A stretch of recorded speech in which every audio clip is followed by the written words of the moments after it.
Hello! Aujourd'hui, j'aimerais te parler d'un sujet qui est un peu difficile à trancher. Donc, c'est le choix de ne plus prendre un client et de quand même continuer à le prendre malgré que il n'est pas tout à fait comme tu voudrais, pas tout à fait respectueux.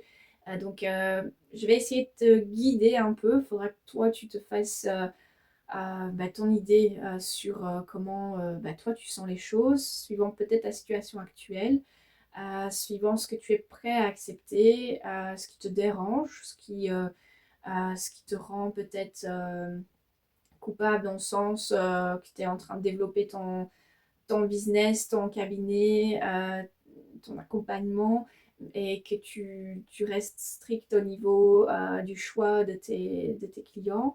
Donc parfois on peut se sentir coupable de ne pas prendre tout et dire j'y arrive. Enfin, finalement, je suis difficile, je refuse tout le monde.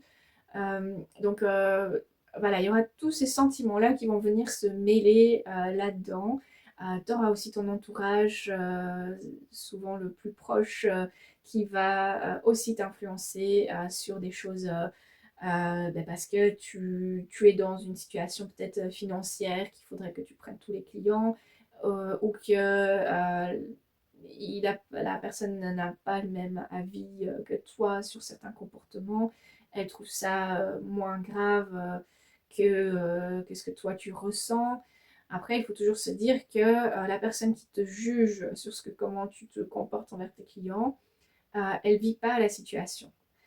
Faudrait qu'elle soit dedans tous les jours, qu'elle soit vraiment, on va dire, confrontée au problème pour vraiment pouvoir te juger. Donc c'est toujours facile de donner des jugements comme ça, mais c'est pas toujours adapté. Donc il faut que toi, tu te fasses vraiment une idée, que tu sois bien dans ta tête par rapport à ça. C'est pas facile.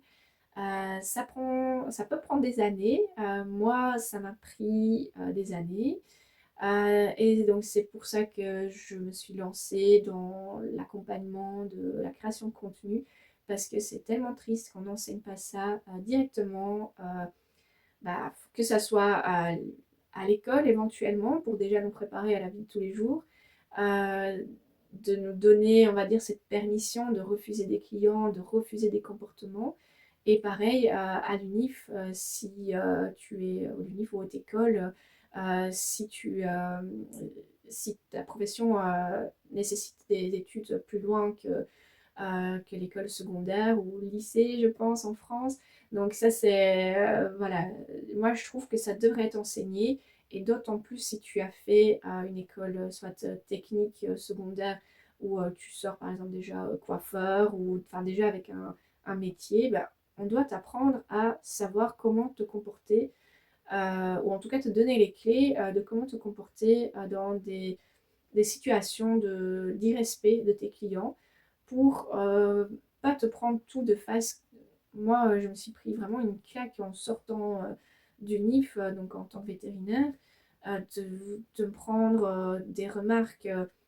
Ah, vous êtes stagiaire, vous avez fini vos études, bah oui, on a une tête de jeune, hein. Et alors, c'est pas pour ça qu'on n'est pas compétent. Toutes des remarques voilà, liées un peu au fait qu'on n'a pas l'habitude de parler comme ça en consultation. Voilà, il faut qu'on apprenne tout ça. Et les gens l'utilisent contre toi pour essayer de te rabaisser, pour essayer de finalement te décrédibiliser. Donc, toutes ces choses-là, on devrait nous donner des clés pour apprendre à ne pas accepter, tout simplement. C'est pas parce qu'on est jeune qu'on doit je ne sais pas, se vieillir pour avoir l'air, ou alors jouer une comédie. Moi, mon patron à l'époque m'avait dit, oui, tu dois jouer un rôle, tu dois vraiment faire semblant que tu es sûr de toi. Voilà, tu peux pas te laisser transparaître. Tu peux pas laisser transparaître une seule hésitation. Pour moi, c'était très difficile parce que déjà, voilà, je sortais, enfin, je sortais du NIF, bien sûr, j'étais pas sûre de moi, c'est sûr, mais fallait, voilà, tout ça, les remarques des gens, les, voilà, c'est compliqué. Puis je me suis lancée en tant que toute seule en fait. Je dis pas indépendante parce que j'ai jamais été salariée, même en travaillant pour quelqu'un. J'ai toujours été indépendante. Mais que je me suis lancée plutôt à mon compte en essayant de créer une clientèle que j'ai réussi. Et au début, c'était aussi compliqué parce que j'avais des gens qui voyaient que j'étais une jeune qui se lançait, donc ils se permettaient tout. Ils se permettaient de me téléphoner, il fallait les prendre tout de suite. Si je les prenais pas tout de suite, ils disaient directement qu'ils allaient aller ailleurs. Donc du coup, je me sentais obligée de les accepter. J'avais des gens qui décidaient quand et comment ils allaient me payer. Ça, j'ai déjà fait un podcast dessus, donc je ne vais pas revenir là-dessus. Mais je me suis vraiment fait marcher dessus, vraiment. Et il m'a fallu des années pour sortir de ce truc-là, déjà du patron qui m'avait dit joue un rôle. Oui, j'ai joué un rôle pendant bah, bien plus longtemps voilà, que j'aurais dû. Finalement, c'est une fois que j'ai commencé à plutôt me montrer sous mon vrai jour, pas en faisant n'importe quoi dans le métier, mais plutôt si j'avais envie de faire une petite blague, je faisais une petite blague. Voilà, j'avais plus ce mur de vétérinaire professionnel. Donc, c'était une libération de quitter ce rôle finalement que j'aurais jamais dû avoir. Donc, en fait, quand on commence, on se fait vraiment influencer par les acquis des gens, de tout ce que eux ils ont appris finalement, qui sont pas spécialement valables pour nous, qu'on n'a pas envie de faire, mais qu'on prend parce que on prend des conseils. Et, euh, et on se fait vraiment marcher dessus par des clients qui, justement, les premiers clients qu'on a, souvent, c'est des gens soit qu'on connaît, donc on n'ose pas non plus mettre les limites, soit des clients qui changent tout le temps ou qui sont super difficiles parce que parce qu'il y a toujours un truc qui leur plaît pas, donc ils vont nous mener la vie dure le temps qu'on veut bien répondre à leurs demandes, et une fois qu'on veut pas, ils vont mettre des mauvais avis, ils vont aller ailleurs, ils vont faire une pub pas possible alors qu'on la méritait pas. Euh, donc, euh, donc ouais, au début, on se prend vraiment des clients pas sympas. Et encore, au fur et à mesure des années, j'ai encore d'autres situations où à chaque fois je me demande qu'est-ce que je fais? Est-ce que j'élimine ce client? Est-ce que je lui donne encore une autre chance? Il va peut-être se calmer. Voilà. Donc, c'est difficile de vraiment trancher. Euh, donc, je vais te donner des exemples de comportements auxquels j'ai eu affaire et que j'ai arrêté on va dire, donner une réponse satisfaisante et que ça fait partir les gens. Des clients à qui je donne une deuxième chance pour voir si ça va mieux ou pas. Et des comportements que j'accepte parce que je peux pas malheureusement avoir que des clients parfaits, c'est difficile, ou en tout cas je suis pas encore à une étape de vie où je peux me permettre de éliminer absolument tous les clients, même ceux qui arrivent 5 minutes en retard. Il y a certains comportements que j'accepte encore, mais petit à petit, au fur et à mesure des années, que j'accepte plus. Voilà. Alors, le genre de comportement, donc comme je disais, les personnes qui téléphonent et qui veulent un rendez-vous tout de suite, alors que je sens très bien que c'est pas urgent, ou alors que je suis dans l'impossibilité de les recevoir. Donc, ils vont me dire, ah si vous savez pas me prendre, je vais voir ailleurs. Je dis, ok, très bien, allez voir ailleurs, merci, au revoir, je raccroche. J'ai même pas besoin de savoir. Donc, comme ça, voilà, cela du tout de suite, ça m'énerve, on supprime. Donc ça, cela au début, je répondais parce qu'il me fallait de l'argent. Malheureusement, donc j'étais dans une posture où il me fallait de l'argent. Donc j'acceptais tout. Donc encore une fois, ça j'en ai parlé dans un autre podcast. C'est une situation dans laquelle il faut essayer d'éviter de se trouver. C'est le genre de choses que j'avais moyennement prévu à ce moment-là. Donc j'ai dû accepter beaucoup de choses par manque d'argent. Des situations parfois même dangereuses, comme je l'expliquais dans l'autre podcast, où voilà, je me déplaçais chez des gens un peu que je sentais pas, ma sécurité était un peu limite. Donc voilà, tout ça j'ai arrêté. Euh, D'autres situations où les gens sont vraiment irrespectueux, qu'ils arrivent et d'emblée ils me tutoient. Moi donc en tout cas en cabinet, je vous vois tout le monde, même les gens que je connais depuis des années, avec qui on s'entend bien, on se fait des petites blagues, on se vous voit. Il y a très peu de gens que je tutoie, soit parce que au bout d'un moment, que c'est des gens plus âgés que moi, qu'ils ont commencé à me tutoyer et que le feeling passait bien, donc à un moment je dis ok. Mais d'autres personnes qui essayent de me tutoyer, je continue le vouvoiement. Et à un moment, bah, ils se sentent quand même irrespectueux. Donc ils se disent, ouais, si elle me vous voit, c'est que ouais, c'est qu'elle accepte pas. Donc voilà, parce que les clients, c'est pas des amis. Certains peuvent le devenir, je dis pas amis, mais des gens voilà, avec qui on peut se rendre peut-être des services.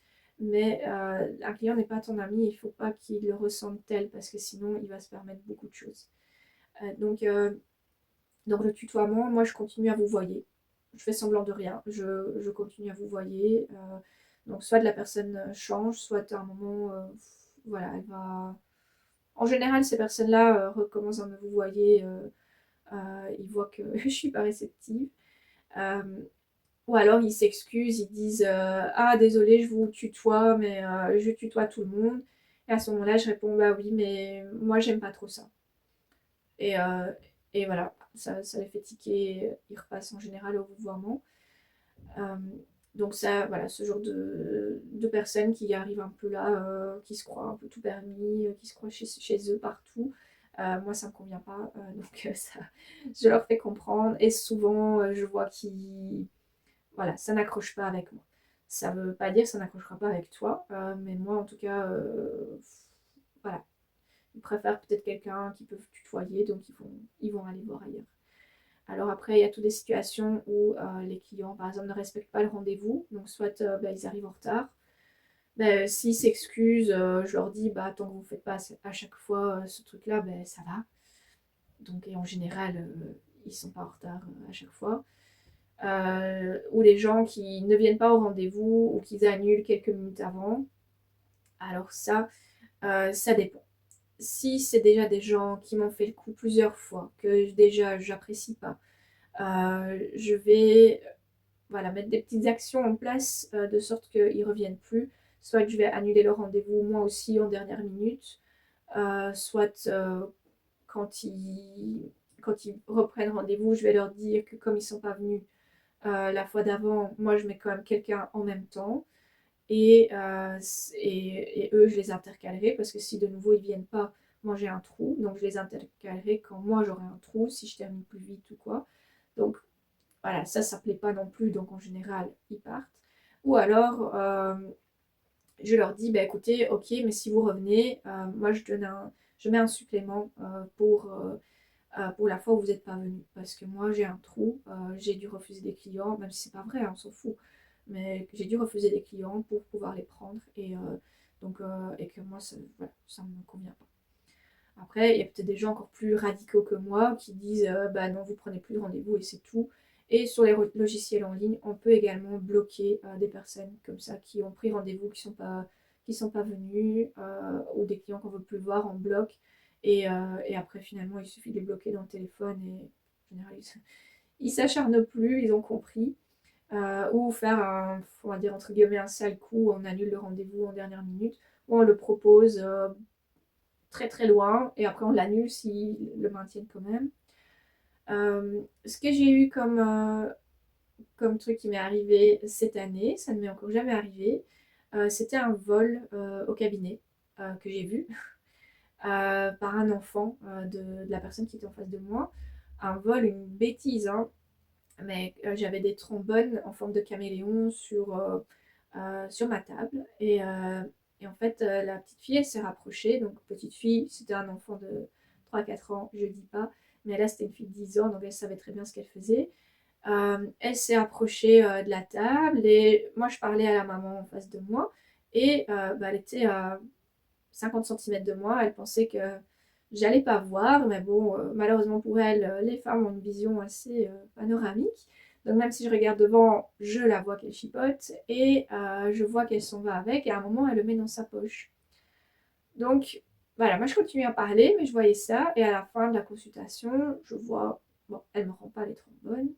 Donc avant de dire au revoir, je dis bon, maintenant j'ai vu que tu as mis les trombones dans ta poche, moi j'aimerais bien les récupérer. Et donc là, le visage qui se décompose, la maman qui dit de rendre les trombones et de s'excuser. La maman s'excuse pas. Pourtant, voilà, des personnes qui ont l'air bien, hein, qui n'ont pas l'air. Mais voilà, c'est arrivé. Moi, personnellement, je me serais confondue en excuses. J'aurais été hyper gênée. Là, voilà, visiblement, c'est le quotidien. Peut-être ça l'est, je ne sais pas. Et cette personne-là avait repris, donc à ce moment-là, donc avant l'incident, elle avait pris rendez-vous dans 2 mois pour stériliser les 2 chats de la famille. Et en fait, j'ai hésité plusieurs jours à envoyer un message à la dame en disant que vu ce qui s'est passé, euh, soit je ne veux plus que sa fille vienne au cabinet parce que je vais être déconcentrée à la surveiller, voir si elle ne voit pas quelque chose. Ou alors dire totalement, bah écoutez, vu ce qui s'est passé, moi il y a une perte de confiance, je ne veux plus vous avoir comme client. J'ai hésité plusieurs jours, j'ai hésité. Je me suis encore fait influencer par mon compagnon qui m'a dit mais enfin, tu vas pas juger quelqu'un parce que son enfant a fait une bêtise, etc. Tu verras bien, ça tombe, elle viendra pas. Oui, mais si elle vient pas, moi le rendez-vous il est fixé, donc bah soit. J'ai laissé couler. Je me dis, vu ce qui s'est passé, la personne ne viendra certainement pas avec sa fille une deuxième fois. Mais en fait, elle n'est pas venue du tout. Donc, ce que j'aurais dû faire, c'est de m'écouter, d'envoyer un message à la dame en disant, écoutez, on arrête là, moi je supprime le rendez-vous. Et ça m'aurait épargné de m'énerver 2 mois après et d'y penser régulièrement.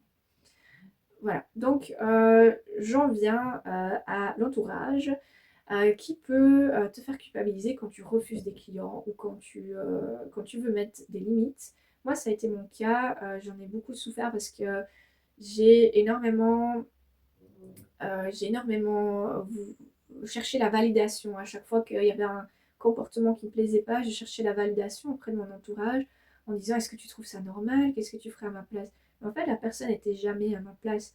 La personne, ce qu'elle voyait, c'était que j'étais en train de me faire une clientèle, qu'il fallait prendre tout le monde et qui ne venait pas, ben venait pas, mais tout l'argent qui était pris était pris.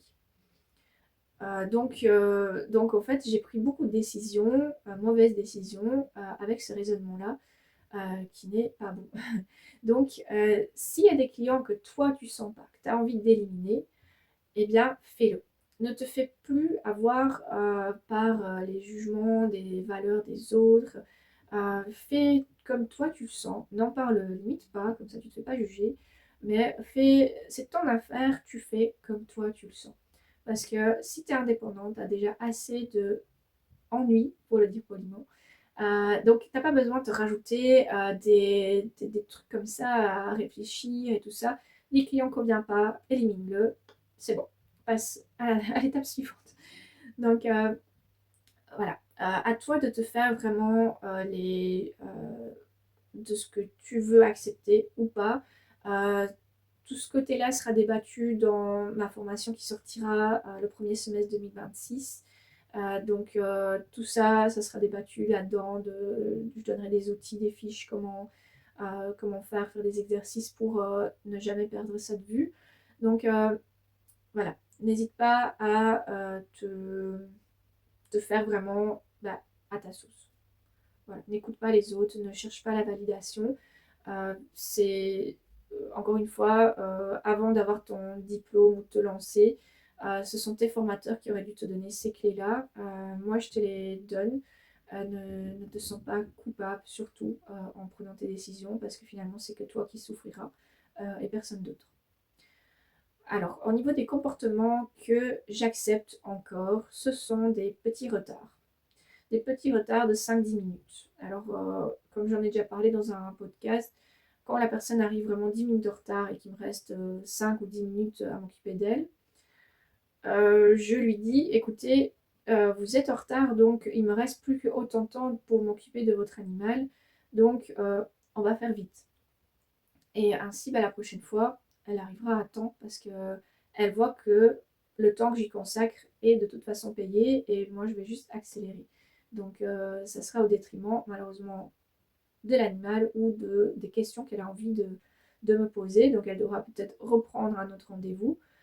Mais encore une fois, c'est pas à moi de m'adapter, c'est au client de respecter les rendez-vous.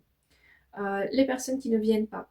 Si c'est des personnes de longue date que ça arrive, c'est par exemple arrivé la semaine passée, une personne et le lendemain elle m'envoie un message où est-ce qu'on confond en excuse parce que elle a confondu les jours.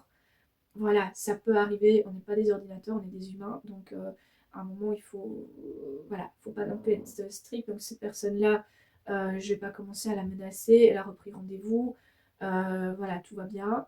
Je sais qu'ils ne l'ont pas fait pendant les, je pense, 7 ans qu'ils sont clients chez moi. Ça arrivera peut-être encore, mais voilà, je vais pas non plus être là sur tout le monde. Donc ce truc-là, si c'est vraiment exceptionnel, j'accepte.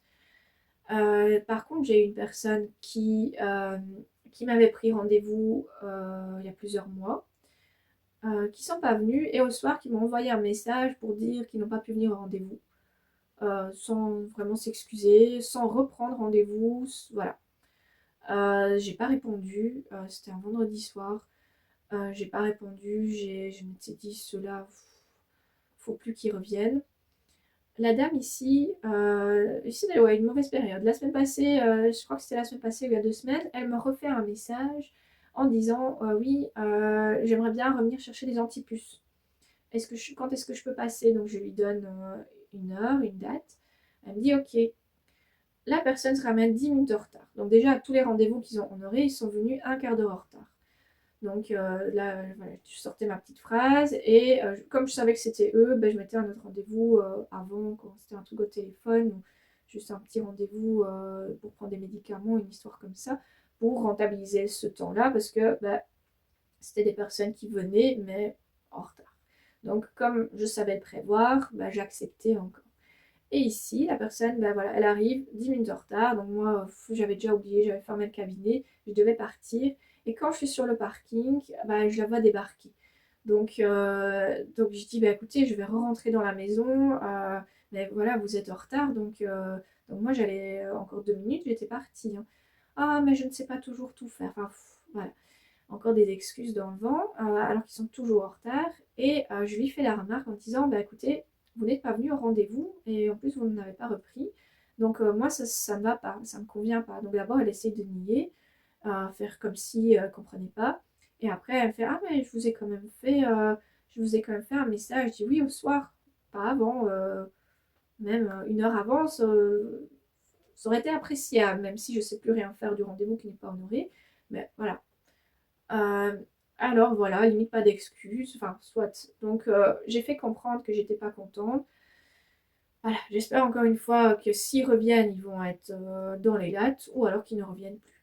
Donc encore une fois, il y a des situations qui sont pas, qui sont un petit peu énervantes, mais voilà, qu'il y a moyen de jouer avec. Si tu sais que ces gens-là sont toujours un quart d'heure en retard, bah tu sais que tu peux placer un autre petit rendez-vous avant, mais que voilà, c'est des gens sympas, qui payent toujours, qui viennent par exemple souvent, que c'est des bons clients. Il y a des choses que voilà, tu peux accepter, mais encore une fois, à toi de voir par rapport à ta situation. Voilà, ça tombe, moi, ce genre de personnes, dans 5 ans, je ne les prendrai plus non plus, mais ça dépend un petit peu de ton évolution. Donc, il y a vraiment des comportements qui sont hyper irrespectueux, que j'ai baqué très très vite euh, dans ma carrière, et d'autres que voilà, j'accepte, mais voilà, je sais que c'est pas les meilleurs et que je veux pas que tout le monde me fasse ça. Donc je continue quand même à faire une remarque, je continue à faire comprendre que voilà, c'est bof. Donc, euh, donc voilà, j'espère que ça t'a un petit peu éclairé, que tu peux t'inspirer un peu de mon quotidien. Je vais peut-être juste rajouter un exemple donc pour le toilettage. Si on a une personne qui arrive en retard, en fait nous on compte à l'heure, on compte pas à la prestation. Donc c'est un peu comme au cabinet, une consultation, ça dépend ce que c'est, mais en général une demi-heure. La consultation de la demi-heure, même si je fais que 20 minutes parce que les gens sont arrivés en retard ou que j'ai terminé plus tôt, elle sera comptée autant. Donc par exemple pour le toilettage, là on compte vraiment au quart d'heure près. Donc si la personne arrive un quart d'heure en retard, mais on commence à compter à partir de l'heure de rendez-vous, pas au moment où elle arrive. Donc si la prestation a duré 1 heure et quart, au lieu de compter 1 heure et quart, on va compter 1 heure et demie. Parce que le quart d'heure, on a dû attendre le client. Euh, Celui-là, voilà, on n'a rien su en faire. Donc on va le rajouter au prix que la personne doit payer. Voilà, ça c'est une autre façon de compter. Et, euh, et voilà, pour les rendez-vous non honorés, là on essaie de rappeler pour les replacer. Pour l'instant, on ne pénalise pas parce qu'on est au début de l'activité. Ici, en octobre, ça a fait 1 an. Donc, octobre 2025, ça a fait 1 an. Pour l'instant, on ne pénalise pas, mais on essaie de remettre le rendez-vous. Maintenant, si on sent que la personne ne viendra pas, alors enfin qu'elle ne viendra pas une deuxième fois, mais qu'elle n'ose pas le dire au téléphone, parce que ça, bien sûr, il y en a beaucoup. Euh, alors on va tout simplement dire, écoutez, vous nous rappelez quand vous êtes prêts. Et soit ils rappellent, ça arrive, ou alors voilà, ils viennent pas, et c'est bon comme ça.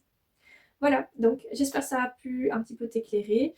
Je te souhaite une très bonne journée. N'hésite pas à me contacter si tu as envie de discuter avec moi par mail. N'hésite pas à liker, à commenter les vidéos, les podcasts. Ça m'aide beaucoup. Donc déjà, rien que pour moi, de savoir que mon travail est apprécié. Et aussi à faire remonter le podcast dans les statistiques parce qu'on est beaucoup à parler, même si on ne parle pas de la même chose, mais il y a énormément de vidéos, de podcasts. Donc pour sortir un peu dans les algorithmes, c'est super cool d'être noté. Donc n'hésite pas. Merci beaucoup et je te dis à bientôt.